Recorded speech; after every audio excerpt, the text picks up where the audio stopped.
Bismillahirrahmanirrahim. Assalamualaikum warahmatullahi wabarakatuh. Bismillahirrahmanirrahim. Ismi Abdullah Jalal Al-Jilumi minal Mustawar Rabi fi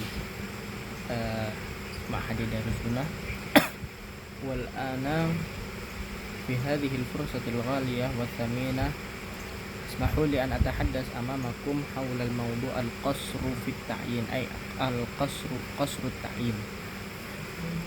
Ini hadhihi al-wadhifah min ustadzina Ustadz Erta fi madatina al-balaghah wa tashilan wa tafhiman lakum sa'antiqu bi al-lughah al-andalusiyah. Bismillahirrahmanirrahim. Baik teman-teman, pada video kali ini saya akan menjelaskan terkait qasr ta'yin. Jadi seperti yang telah kita ketahui bahwasanya di buku atau kitab balaghah untuk pelajar Al-Azhar itu qasr dibagi menjadi tiga. Yang pertama ada qasr qalb, ada qasr ifrad, dan ada qasr ta'yin. Dan pada video kali ini saya akan menjelaskan mengenai qasr yang ta'yin dan juga bab tata cara qasr. Yang pertama saya akan menjelaskan mengenai qasr ta'yin. Jadi qasr ta'yin itu kurang lebih ta'rifnya takhsisu amrin bi amrin duna akhar. Ini mengkhususkan satu sifat atau satu perkara kepada musnad ilaih, kemudian menafikan sifat yang lain. Atau gambaran lebih mudahnya, ketika apabila ada dua musnad yang dimana dua musnad ini mau disandarkan kepada satu musnad ilaih, kemudian dua musnad ini kita pilih salah satu dan dibuang salah satunya agar diisnadkan ke musnad ilaih. Dan qasr ta'yin ini digunakan apabila mukhatab atau lawan bicara ini sedang bingung antara dua perkara. Semisal dicontoh di kitab innaman halin najih zaidun am amrun, yang lulus itu apakah zaid ataukah amr gitu. Kemudian dijawablah itu innaman najihu zaidun la amr. Jadi di sini yang diisbatkan sebagai najih itu adalah zaid, kemudian yang dinafikan atau dibuang sebagai dalam artian tidak najih itu adalah amr. Dalam contoh lain ada ketika seseorang itu bingung terhadap hal atau keadaan seorang zaid, apakah zaid azaidun musafir am mukimun gitu. Kemudian jawablah zaidun mukimun la musafirun. Jadi zaid sekarang itu dalam keadaan mukim, bukan dalam keadaan musafir. Kemudian ada di buku juga diterangkan mengenai apa sih perbedaan mengenai qasr ta'yin juga dan qasr ifrad. Dan qasr ta'yin itu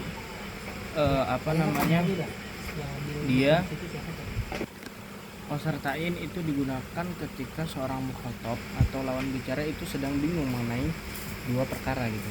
Dan di buku juga dijelaskan mengenai perbedaan qasr qalb dan qasr ifrad.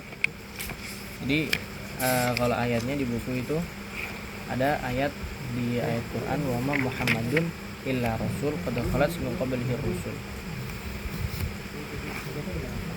Nah, fa in mata au qutilan qalabatum ala aqabikum wa may yanqalib ala aqibaihi fala yadurrullaha syai'a wa sayajzillahu syakirin. Dan juga ayat innamal masihu Isa bin Maryam illa rasul qad khalat min innamal masihu bin Maryam illa rasul innamal masihu bin Maryam illa rasul qad khalat min qablihi rusul wa ummuhu siddiqah. Nah, jadi pada kedua ayat ini ada uslub qasr dua-duanya. Yang pertama wa Muhammadun illa rasul, dan yang kedua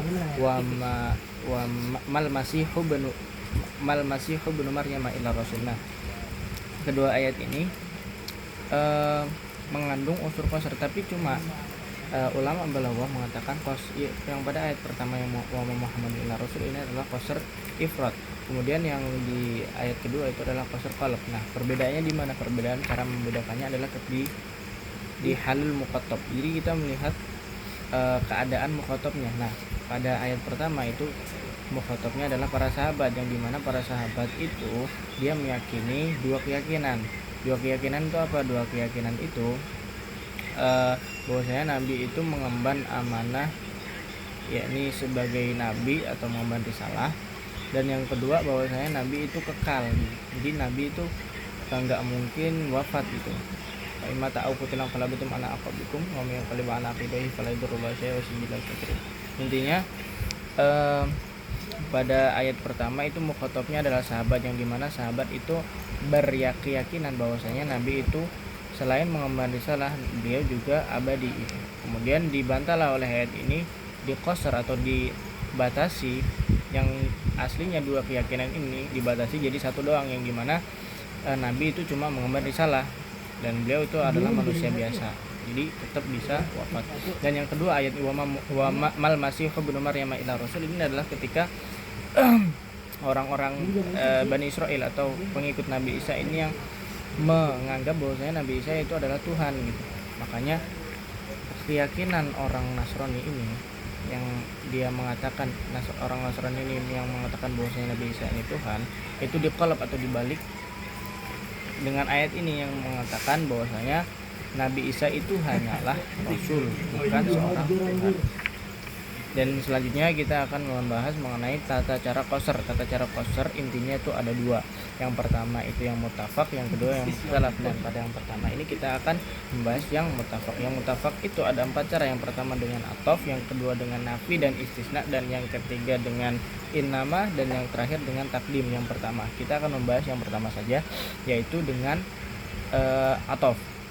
Yang pertama adalah atof, hurufnya ada la, wala, ada bal sama lakin. Akan tetapi di sini saya akan menjelaskan yang bal sama wala doang.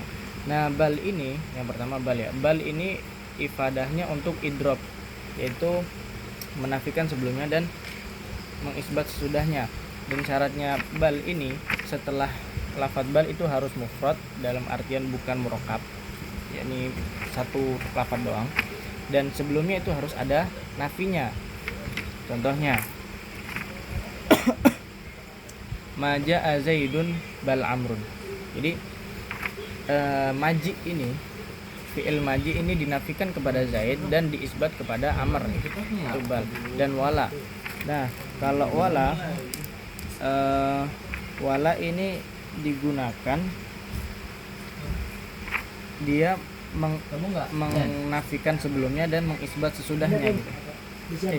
Kebalik. Dia kalau la itu dia menafikan nafi setelah isbat gitu. Nafi setelah isbat. Contohnya, langsung saja ke contohnya.